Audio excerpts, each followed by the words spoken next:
I grew up in the 80s in rural Minnesota with two brothers and a single mom, and every single neighbor was a boy. So instead of Barbies and My Little Pony, it was a lot of kick the can and basketball games and water gun fights. So eventually I really started processing what it was like to just have mom present and dad not in the picture. And I distinctly remember in grade school a friend saying, "My dad took me bowling last night. It was so fun. And he said I'm gonna be such a good bowler." And I was like, wow, what's that like to have a mom and a dad? My brothers both left first, then I was the last one to go to college. I actually ended up meeting a man in college that became my husband. Unfortunately, that marriage didn't last. He didn't choose to stay faithful to our vows, and we were divorced.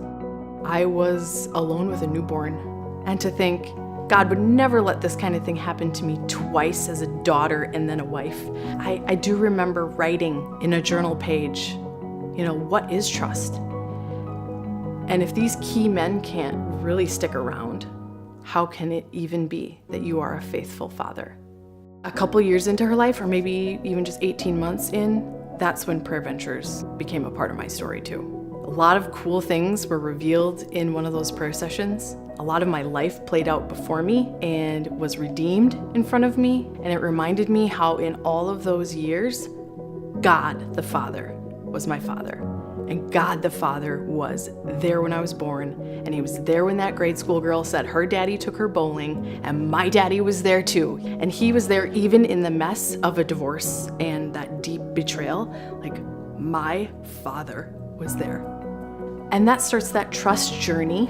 Maybe men who fear the Lord actually look like the Lord. So maybe they can be trusted. So that door started to slowly open. They prayed for that too, that if it was God's will, that he would redeem the love story that was supposed to happen and just make it right the second time. So I was on a job site, and Becca was working next door. What initially attracted me to her was her strength. He waited for a while for me to say I was ready. And then on that first date, I could tell he was different.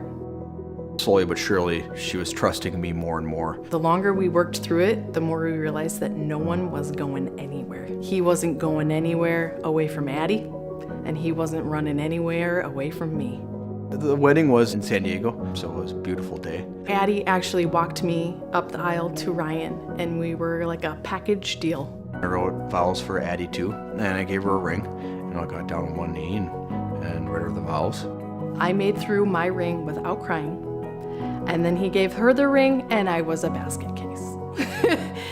Watching my daughter get a papa is only second to me getting a godly man who will stay in my life forever. God's plan was that I was to meet this strong and committed man, and he also planned for us to have a couple of sons. Rather than just a mom and a daughter, we're this family of 5 that's got a whole different life. You think about a redemption story as far as a man and woman romantic story, but then you think about a redemption story where God says, take this, all of it, and push it forward. And so I run a charity where I get to take the things that I lived through and cheerlead single moms through all of that. I can be what Prayer Ventures was for me, for them.